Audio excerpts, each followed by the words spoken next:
be a part of championing a new leadership in Bell that is going to bring back the kind of stability that it should have, and hopefully provide the kind of leadership for many of the other Southeast cities by stopping and saying no to all the special interests that are trying to control. Thank you.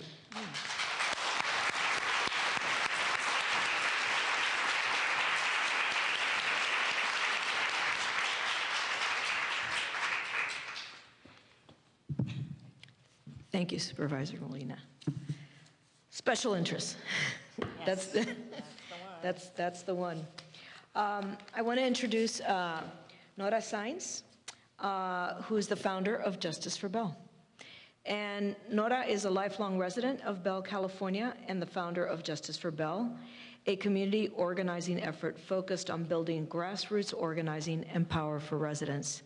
Her leadership and involvement has inspired many Bell residents into action, and we saw the recall, and now we're seeing 17 candidates step forward, which they may have a lot of issues, but 17 people have stepped forward. She is often called the conscience of the community in community deliberations and decisions. She had never been involved in civic issues until the Bell scandal broke. And destiny changed her life. And we hope it goes way beyond the scandal. Doesn't stop at election. Right. Nora continues to inspire others who never thought they could get involved in civic affairs. Nora is raising her daughter in Bell and currently does accounting in private industry. Thank you, Nora.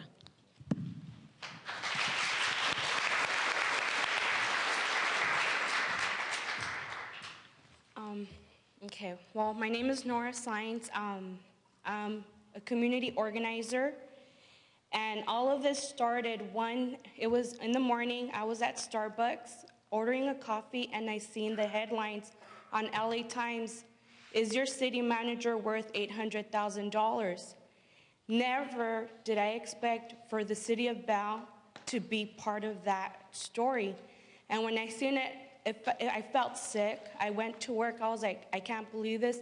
I felt desperation. And I kind of related those feelings to being heartbroken. And I was heartbroken because that's my community. I grew up there. I seen the potential that Bell had. I seen where Bell is at right now, where we don't know if the city's going to be solvent. We might be led into bankruptcy. And I see the community, and I'm like, I don't want that for my community. I don't want to raise my daughter in this type of environment. And that's where the engagement started. It's like a fire lit up in me, and I just ran with it. I remember that day I got out of work. I went to City Hall to see what I can do. I met up with a bunch of other residents there that were angered people that have been involved prior to that day, where people were screaming, asking questions, and everybody was shut down. As what Ms. Molina says, we need to stay involved. We need to ask questions. We need to go in there, request public records. That's our right. We are the taxpayers.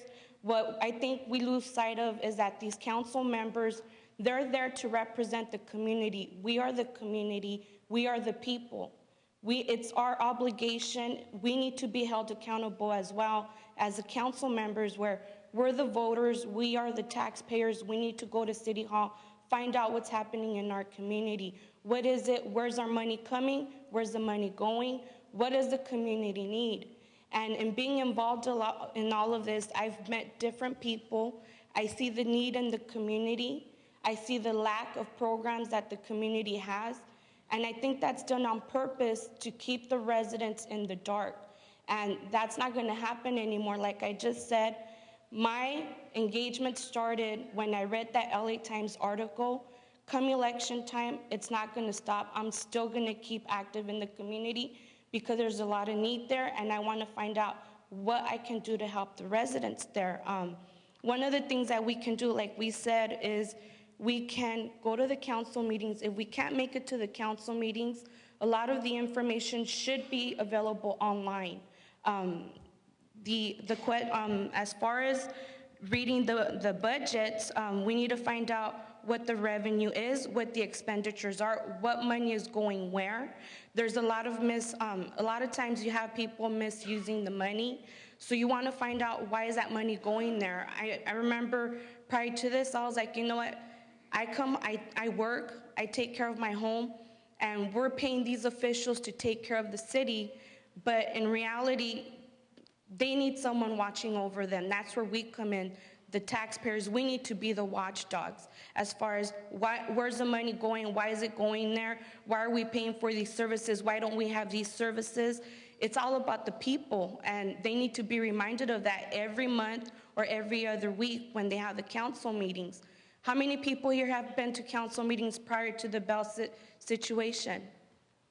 Anybody? You guys have been going to council meetings after or before? Before? That's very good. You need to go out, talk to your neighbors, get your neighbors involved, do community groups, involve your neighbors, have people come in with different information. We had this one group called the Bell Residents Club. For many years, they were holding meetings out of a garage, trying to engage the community. And the person in charge of that, he was being harassed by special interests. He was being harassed by the council members simply because he was going to the council meetings, asking questions. He was getting more people involved. It started with one person. And right now, you go to council meetings, there's nowhere to sit. We are a population of over 40,000 people, and we have a council chambers that seats less than 80 people. That in itself should it's angered everybody, because now the community wants to stay involved, but a lot of times you have residents standing outside in the cold trying to find out what's going on in our city. Now, I agree, Bell is not an isolated case. Every time I go online, look at the LA Times, I see different cities. I see Cudahy, I see Montebello, I see Upland. Bell is not an isolated case. Bell can be anywhere, but it's our responsibility as taxpayers, as community members, not just to be community members, but to be community leaders. And it's our responsibility to take that role, not just for ourselves, but for the people that won't speak up for themselves and for our kids. Because regardless of the community that we're in, that's where our kids are being raised in. We have lack of programs in our community for the kids. And that's my passion, where it's like, I want to see a different side of Bell. I want my daughter to be proud of her home. And that's my responsibility to my daughter and to all the kids in the community, to the residents with papers, without papers, residents that can't make it to the council meetings because they have to work to pay the ridiculous property taxes. So the people that can make it there, you need to make the effort to go to the council meetings, stay engaged, and inform your neighbors.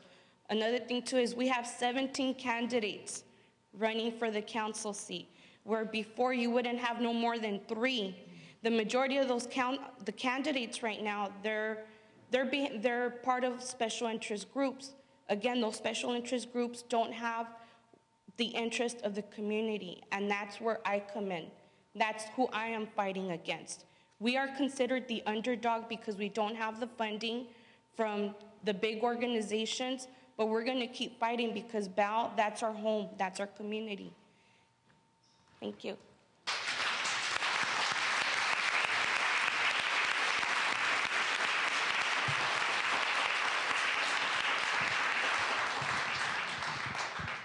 So great. Our last speaker is Alma Marquez, who's the Chief Engagement Officer